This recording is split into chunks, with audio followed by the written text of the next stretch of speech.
माताओं बहनों की विजय। चतरा के सांसद कालीचरण सिंह ने पीएम मोदी को दिल से कहा धन्यवाद। चतरा में एक ऐसी प्रेस कॉन्फ्रेंस हुई जहां सांसद कालीचरण सिंह की आंखों में खुशी की आंसू चमक रहे थे। केंद्र सरकार के नारी शक्ति वंदन अधिनियम को मंजूरी मिलने पर उनका दिल गदगद हो गया। यह ऐतिहासिक कानून महिलाओं को लोकसभा और विधानसभाओं में 33% आरक्षण देगा। देश की आधी आबादी के सपनों को पंख लगने वाला कदम। पीएम नरेंद्र मोदी और उनके मंत्रिमंडल के प्रति आभार जताते हुए सांसद ने कहा, यह सिर्फ एक कानून नहीं बल्कि हमारी माताओं, बहनों और बेटियों के सम्मान की गारंटी है। प्रेस वार्ता में भाजपा महिला मोर्चा की जिला अध्यक्ष अनामिका देवी, जिला उपाध्यक्ष रूबी वर्मा और जिला अध्यक्ष रामदेव सिंह भोक्ता, साथ ही महिला मोर्चा की प्रदेश मंत्री निशा कुमारी भी मौजूद रहीं।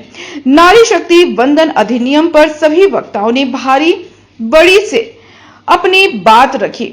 आप पूरी खबर में सुने वक्ताओं ने क्या कुछ कहा।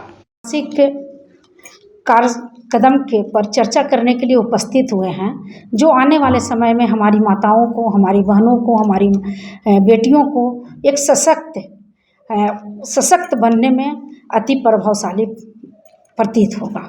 नरेंद्र भाई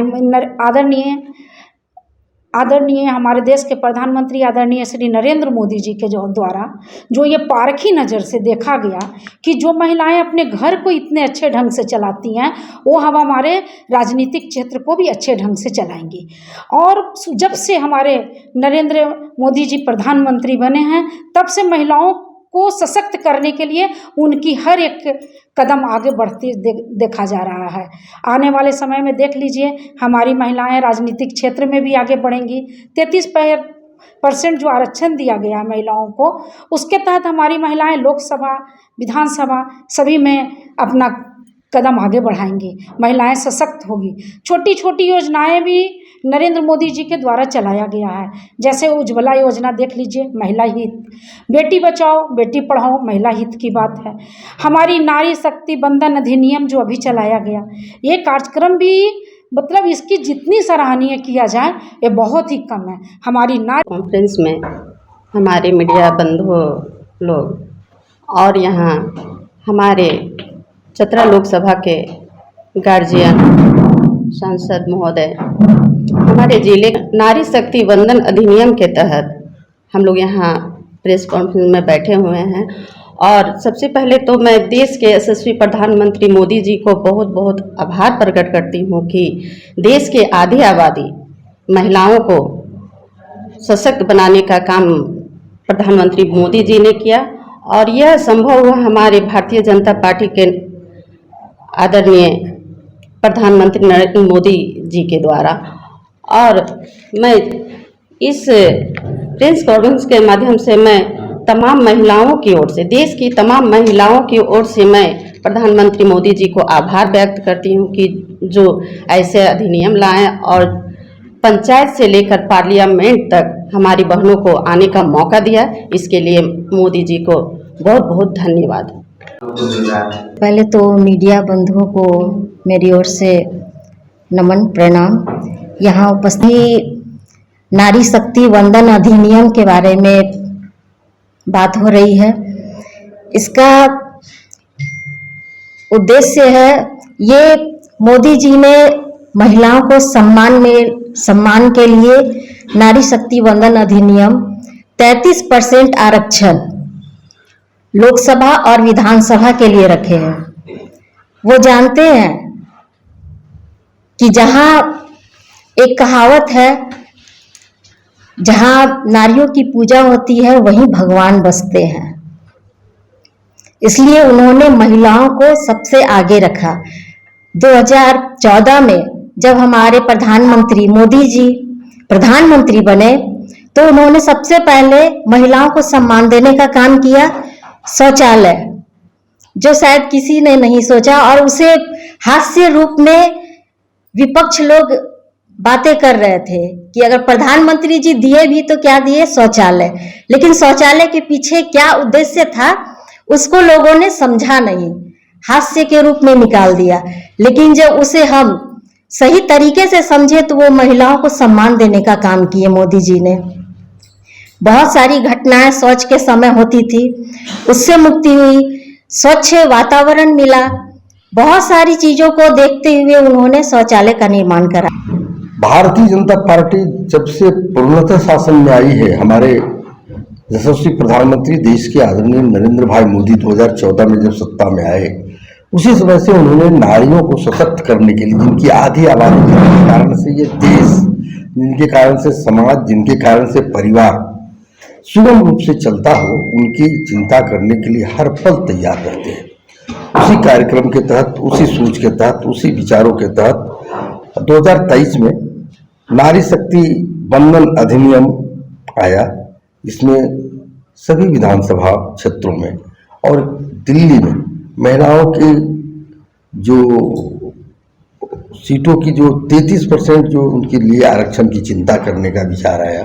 तो उसी तरह भी लोकसभा में 16 तारीख को विशेष सत्र अधिवेशन बुला करके ये विधेयक लाया जा रहा है और मुझे लगता है कि 18 तक ये पारित हो जाएगा और पूरे देश में 33% जो लोकसभा की सीटें हैं, विधानसभा की सीटें हैं या जहाँ भी जो जिस तरह की सीटें हैं, वो महिलाओं के लिए, जिनकी आबादी आधी देश में है, उनके लिए आरक्षित की जाएगी। इसके लिए ये लोकसभा विधेयक आ रहा है। तो मैं सबसे पहले महिला मोर्चा मेरे साथ हैं, मैं उनके साथ बैठा हूं, तो सबसे पहले आदरणीय नरेंद्र भाई मोदी को इस विचारों के लिए धन्यवाद देंगे, आभार व्यक्त करेंगे, अभिनंदन करेंगे, जिनके विचारों और जिनके कारणों से ये लोकसभा विधेयक आ रहा है, जिनकी आबादी आधी है। और मोदी जी जब शुरू में भी आए तो उन्होंने बेटी बचाओ बेटी पढ़ाओ का नारा दिया था। इसी तरह महिलाओं के बंधन के लिए बहुत से कार्यक्रम वो करते हैं। तो मैं आपको ये बताऊं कि महिलाओं के लिए अब तक किन किन क्षेत्रों में कितने कार्य किए गए या किन किन क्षेत्रों में चिंता होने वाली है, ये मैं आपको बता रहा हूं। कभी गौर से देखा होगा कि देश में जितनी भी बड़ी बड़ी कंपनियां हैं विश्व स्तर की, वो अगर वो सफल है और नजर से आप गौर डालें तो देखेंगे आप कि उसका सीईओ महिला है।